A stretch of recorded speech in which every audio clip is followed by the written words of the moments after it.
សួស្តីមិនរីទាំងអស់គ្នាថ្ងៃនេះខ្ញុំគិតថាវាពិសេសហើយវាប្លែកជាងម្ដងគឺថ្ងៃនេះខ្ញុំបានធ្វើតាមសំណូមពរអតិថិជនមិនរីទាំងអស់គ្នាមួយចំនួនដែលគាត់បាន inbox និង call មកខ្ញុំថាបងខ្ញុំសំណូមពរឲ្យបង្រៀនពីវិធីប្រើប្រាស់ផលិតផល skin care មកបាយស្រីមករបស់ខ្ញុំអញ្ចឹងថ្ងៃហ្នឹងខ្ញុំនឹងបង្រៀនជាឈុតតែម្ដងហើយនឹងប្រាប់ពីវិធីងាយៗស្រួលៗសម្រាប់មិនរីទាំងអស់គ្នាធ្វើការចំណាយទៅក្រៅជាប្រចាំថ្ងៃអញ្ចឹងតាមណាទស្សនាទាំងអស់គ្នាណា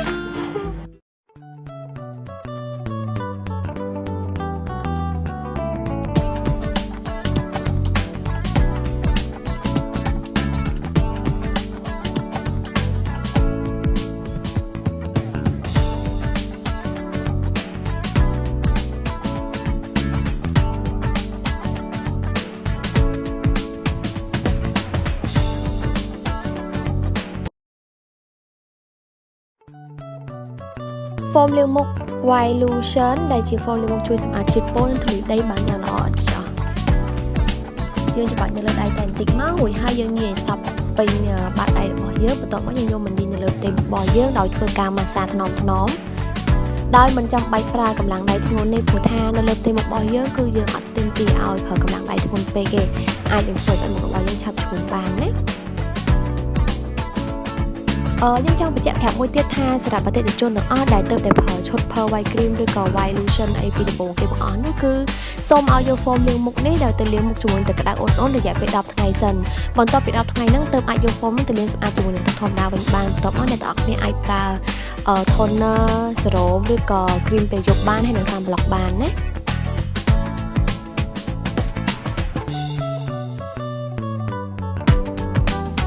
នេះគឺជា Whitening Cleansing Toner ដែលជួយសម្អាតជាតិពុលនិងធូលីដីហើយដែលជួយព្យាបាលស្បែកមុខយើងដែលឆាប់ប្រតិកម្មអាឡែស៊ីជាមួយនឹងគ្រឿងសម្អាងឬក៏ជាតិលេអីផ្សេងៗគឺងាយស្រួលបំផុតយើងគ្រាន់តែចុចពី3ដំណក់ទៅលើសម្លៃ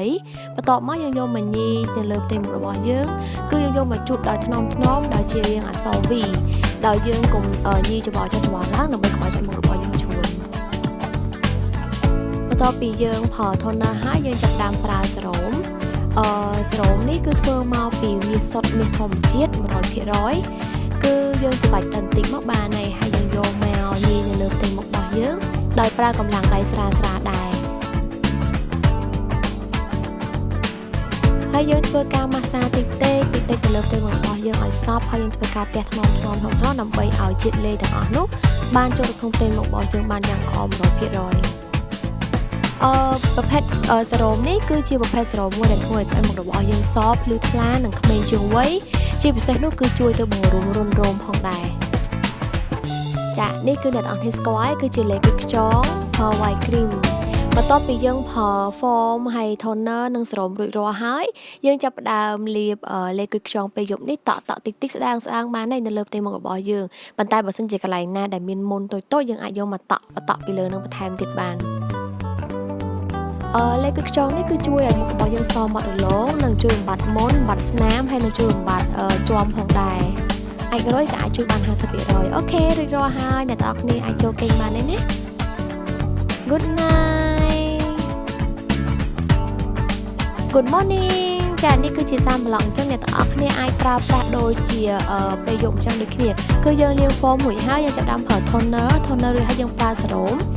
រួចហើយយើងចាប់ផ្ដើមដាក់ sunscreen នេះពីលើ sunscreen នេះគឺមានសារជាតិមួយដែលជួយឲ្យស្បែកមុខរបស់យើងសនិងមានការពារកម្ដៅថ្ងៃ SPF រហូតដល់ទៅ 50+ គឺយើងគ្រាន់តែប្រើ sunscreen នេះយើងមិនចាំបាច់ make up ក៏បានដែរធ្វើឲ្យស្បែកមុខរបស់យើងសស្អាតចារួចរាល់ហើយនេះគឺជា CC Cushion បើសិនជាអ្នកទាំងអស់គ្នាត្រូវការទៅខាងក្រៅនៅក្នុងវិធីជួបជុំមិត្តភ័ក្តិឬក៏ញ៉ាំអាហារជាមួយនឹងក្រុមគ្រួសារយើងចង់ make up តិចបែបធម្មជាតិក៏បានដែរគឺយើងអាចជ្រើសរើសយក CC Cushion នេះបានមកតបថ្នមលើផ្ទៃមុខយើងកុំយកមកអូសហើយយើងគឺយើងតបថ្នមលើផ្ទៃមុខរបស់យើងដើម្បីឲ្យសាច់ម្សៅនោះសប់ចូលក្នុងផ្ទៃមុខរបស់យើងបានយ៉ាងល្អប៉ុន្តែមុននឹងប្រើដូចយើងបាននិយាយអញ្ចឹងគឺដូចនៅក្នុងវីដេអូនឹងស្រាប់ហើយគឺយើងប្រើfoam ហើយ toner ហើយ serum ហើយចាំយើងដាក់ CC cushion ហ្នឹងក៏បានដែរបើសិនជាអ្នកនរគ្នាចង់ប្រើសម្រាប់ពីក្រោមក៏បានដែរហ្នឹងអាស្រ័យទៅលើអាកាសធាតុនិងទៅតាមទីកន្លែងដែលយើងទៅណាអញ្ចឹងបន្តមកទៀតយើងអាចជ្រើសរើសយកកន្លងភ្នែកផាត់ពណ៌សុខភាពស្អាតខ្ចីដែលយើងគេហៅថា make up ប្រចាំថ្ងៃបាន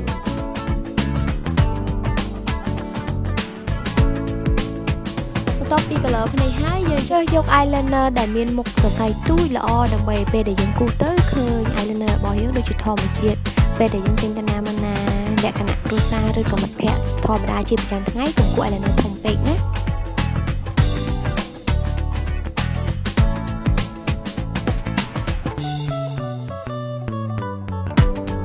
ការគូស eyeliner រួចរាល់ហើយចាឥឡូវនេះយើងដល់វគ្គគូសចិញ្ចើមវិញម្ដងគឺយើងគូសចិញ្ចើមបែបស្រាលហើយយើងជ្រើសយកពណ៌ខ្មៅដៃគូសចិញ្ចើមណាដែលស័ក្តិសមទៅលើទម្រង់មុខរបស់យើងនិងស័ក្តិសមជាមួយនឹងពណ៌សក់របស់យើងផងដែរ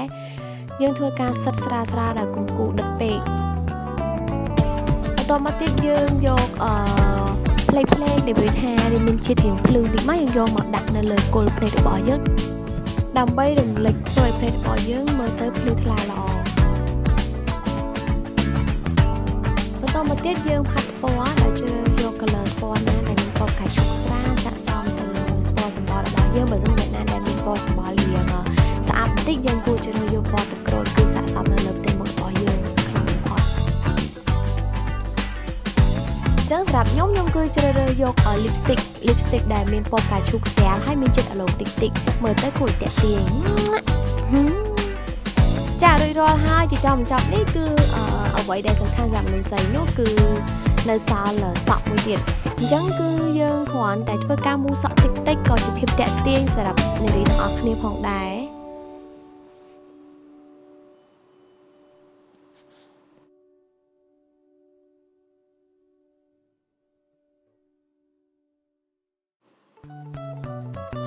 អូនៅផ្លេចមួយទៀតនេះគឺជាប្រភេទ body lotion ចាគឺជាប្រភេទលេឲ្យលាបឲ្យខ្លួនសនិងជួយដល់សំណើមដល់ស្បែករបស់យើងផងដែរ